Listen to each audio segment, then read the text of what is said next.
हमारा लक्ष्य है प्रभु की प्राप्ति, जितेंद्रियता। लेकिन ये मन कई तरह से हमें भ्रष्ट करता है। यदि हमारा किसी से कभी कैसा भी संबंध है, कभी ये प्रियता से भ्रष्ट करता है, कभी भय से भ्रष्ट करता है। इस मन की ऐसी चाल है कि जरा सा असावधान साधक हुआ कि लक्ष्य से भ्रष्ट कर देता है। फिर यही मन निरुत्साहित कर देता है, विक्षिप्त कर देता है। इसी के कथनानुसार चले तो इसी ने भ्रष्ट कर दिया। भ्रष्ट का तात्पर्य होता है जो हम लक्ष्य पे चढ़ रहे हैं उससे नीचे गिर जाना। हमारा लक्ष्य है प्रभु की प्राप्ति, जितेंद्रियता। लेकिन ये मन कई तरह से हमें भ्रष्ट करता है। यदि हमारा किसी से कभी कैसा भी संबंध है, कभी ये प्रियता से भ्रष्ट करता है, कभी भय से भ्रष्ट करता है। सामने वाला प्रतिकूल ना हो जाए, बहुत ये सावधानी की जरूरत है। ये कभी भय करके, कभी प्रियता दिखा करके प्रियालाल से विमुख मार्ग का अनुसरण करता है। फिर ये इतना जलाता है, इसी ने भ्रष्ट किया, इसी ने मार्ग से गिराया, और यही इतना जलाता है कि फिर निरुत्साहित कर देता है, भगवत मार्ग में चलने लायक नहीं रखता है। बहुत कृपा पात्र और सुजान उपासक वही है जो इस दुष्ट की दुष्टता को पहचानता रहे। बाहर कोई शत्रु नहीं है, बाहर कोई हमारा कुछ नहीं बिगाड़ सकता। हमारा बिगाड़ने के लिए पर्याप्त है हमारा मन। ये मन ही दुर्दशा करे, मन ही इतना नीचता किए हुए है कि हम बार बार शास्त्र की बात सुनते हैं, बार बार सत्मार्ग पर चलने का उत्साह बनाते हैं, और ये दुष्ट ऐसी चेष्टा कराएगा, ऐसा संकल्प बनाएगा, फिर गिराकर निरुत्साहित कर देगा। जहां रति कर रहा है मन वहीं लगा देता है। निराश नहीं होना, इसकी चाल को पकड़ो। ये दो प्रकार से फंसाता है, प्रियता और भय से। बहुत मनन की भी बात है। भयभीत तो होना मत, क्योंकि निश्चय कर लो कि मरना है। इससे ज्यादा भय क्या दे सकता है? हमारी इज्जत श्यामा श्याम है, इससे भी भयभीत मत हो।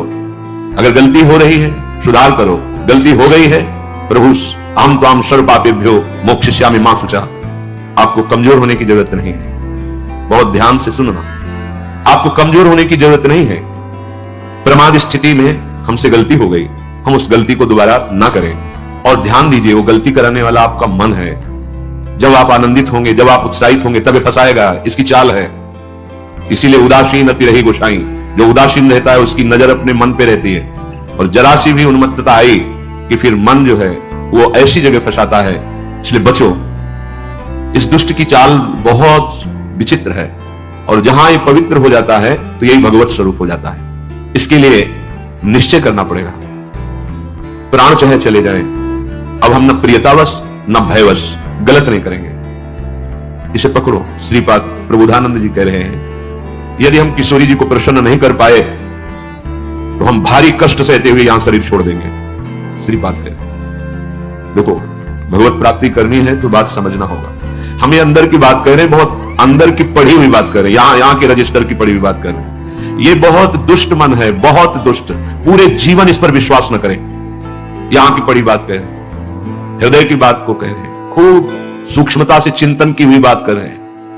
भक्ति के आनंद का जहां उल्लास प्रकट होता है वहीं खसक जाता है, बचा के निकलता है, और प्रियता या भय दिखा करके फंसा देता है।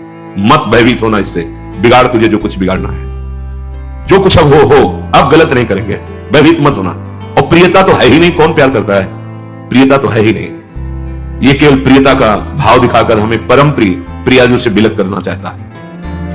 इतने बड़े महापुरुष जो ब्रह्मबोध संपन्न है, बहुत बड़ी स्थिति होती है ब्रह्मबोध, कोई साधारण बात नहीं है। वो जब इस प्रेम रस मार्ग का रसास्वादन वृंदावन रस का हुआ तो वो उनको थोड़ी जरूरत रह गई अब प्रेम की। ये हमारे लिए श्लोक लिखा हुआ है। महापुरुष जन जो अपने अनुभव वर्णन करते हैं वो हमारे लिए वर्णन करते हैं। कह रहे श्री राधिके तुम यदि न प्रसीदे, यदि मैं आपको प्रसन्न नहीं कर पाया इस जीवन में, तो कह रहे हैं आप बहुत कष्ट सहते हुए पीड़ित चित्त के द्वारा मैं अपना देहावसान कर दूंगा, देह छोड़ दूंगा, पर आपसे विपरीत आचरण नहीं करूंगा। बस यहां रुकना होगा, यहां पकड़ो, यहां बैठा लो हृदय में बात। इतना बहिर्मुख हो चुका है उपासक कि वो पकड़ ही नहीं पाता है अपने अंदर की कमी को। वो अंदर ही अंदर वो खोखला करके, निराश करके बस केवल जीने में लगा देता है। खाया पिया सोया खेला कूदा, समय कट रहा है, बढ़िया है। नहीं भाई, ये बहुत दुष्ट है मन, बार बार इसलिए करें, इस पर कभी विश्वास न करो। जब तक शरीर का होश है तब तक सबसे बड़ा दुश्मन हमारा मन है, दूसरा कोई दुश्मन नहीं। इस दुश्मन को देखते रहिए, ये 5 ज्ञानेंद्रियों को साथ लेकर हर समय हमारे पतन का प्लान करता रहता है, पतन का संकल्प बनाता रहता है। ये बहुत नीच उतर गया है, इसे उच्च चढ़ाने के लिए जो नाम, जो मंत्र, जो आश्रय है, उसको इस कोटि से लेना होगा कि यदि आप प्रसन्न नहीं हुई लाडली जी, तो भयानक पीड़ा और कष्ट सहते हुए जानबूझकर हम अपना शरीर यहां छोड़ देंगे आपके धाम में, पर आपके विपरीत आचरण नहीं करेंगे। प्रतिकूलस्य वर्जनम। श्री वृंदावन में हमें आपका कृपा कटाक्ष चाहिए, आपका साक्षात्कार चाहिए, आपकी प्रसन्नता चाहिए, नहीं तो अपने जीवन को कष्टमय रखते हुए यहां प्राण त्याग देंगे। भाव समझ लो, जब इतना दृढ़ निश्चय हो जाएगा तो कोई हमें परास्त कर ही नहीं सकता। ये हमारा मन ही हमको परास्त करता है, एक बार नहीं लाखों बार इसको देखा है। जहां इन भक्ति का आनंद उल्लसित हुआ दाएं निकल पड़ा, क्योंकि देख रहा है असावधान है, इस समय ये आनंदित है, असावधान है, और वो कहीं प्रियता या भय दिखाकर फंसा देता है। अब वो जो आनंद था वो गुप्त हो जाता है, जो एक उल्लास बड़ा था फिर वो निराशा, फिर हताश। अच्छा उपासक है तो उसको लगने लगता है क्या करूं, जीवन नष्ट कर दूं, ऐसा लगने लगता है, क्योंकि वो लक्ष्य की तरफ बढ़ना चाहता है और मन उसको फुसला करके ऐसे गिरा देता है कि वो निराश होकर देखता है अब क्या करूं, अब कहां जाऊं। पहली बात, निराश नहीं होना है। जिस समय आपकी भक्ति का आनंद उल्लास से युक्त हो, उस समय आपको उदासीन होने की जरूरत है, प्रसन्न होने की नहीं जरूरत है। ये आंतरिक बात कह रहा हूं, सावधानी की। उस समय बिल्कुल निरीक्षण मन के ऊपर ही होनी चाहिए, पूरी दृष्टि, क्योंकि उसी आनंद उल्लास में भागेगा, निकलेगा विषय सेवन के लिए, क्योंकि आपको गिराना है, उसका काम है गिराना। बाहर कोई गिरा नहीं सकता, अंदर से अपना बड़ा भारी शत्रु मन है, यही गिरा रहा है। उदासीनता जिस साधक के जीवन में नहीं हो, आगे नहीं बढ़ पाता है। उल्लसित नहीं होना, अंदर उल्लास, तो पूरी की पूरी एकाग्र दृष्टि मन पर। कहीं हमारा मन उल्लास में के छिद्र से भागकर कहीं फंसाने तो नहीं जा रहा है। हमने देखा है इसको 2 तरह से फंसाता है, एक प्रियता और एक भय। भय मान सम्मान, यश कीर्ति, लोक लज्जा, इसका, और प्रियता हमें बहुत प्यार करता है। 2 स्थिति में मन भागता है और साधक को गिरा देता है। तो साधक का निश्चय होना चाहिए कि अब या तो प्रियाजू की मुस्कान, नहीं तो प्राणों का समर्पण। अब सौदेबाजी मन से नहीं होगी, अब हम जलने के लिए तैयार हैं, अब हम सौदेबाजी नहीं करेंगे। यह मन प्रसन्न हो जाए तो भजन में सहयोग करेगा, ये नीच कभी नहीं करेगा सहयोग, इसको तो जलना ही होगा, बिना जलाए आगे नहीं बढ़ सकते। महापुरुषों ने कहा है कि यदि आप अपना जीवन प्रभु के चरणों में न्यौछावर करने के लिए तैयारी कर ली है, जैसा श्रीपाद कह रहे, ये न्यौछावर है, या तो प्राण समर्पित कष्टपूर्वक हम शरीर, या फिर आप मुस्कुराओ, बीच में हम स्वीकार नहीं करेंगे इस मन की मनमानी आचरण। बहुत निकृष्ट है, बहुत रुलाया है, बहुत परास्त करता है, पूरा जीवन हो गया है इसको लगाते ही लगाते, तो इसको पढ़ पाए हैं कि हाँ ये है क्या चीज। बहुत नीच प्रवृत्ति है इसकी।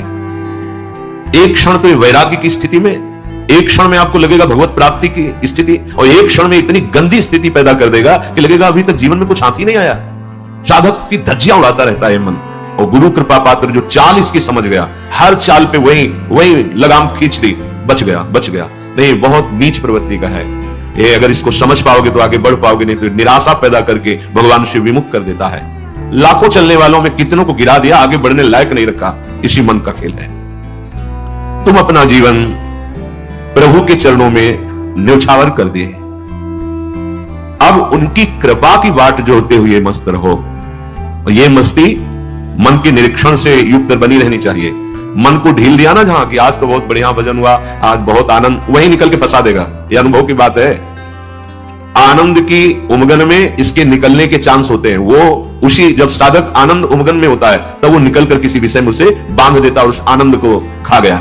जो आनंद उल्लास था, अब वो पश्चाताप की आग जल रही है। अब फिर उसको लगता है इतने दिन मेहनत करने के बाद तो इतना हम चढ़ पाए थे, फिर मुझे गिरा दिया, फिर वो निराश होने लगता है।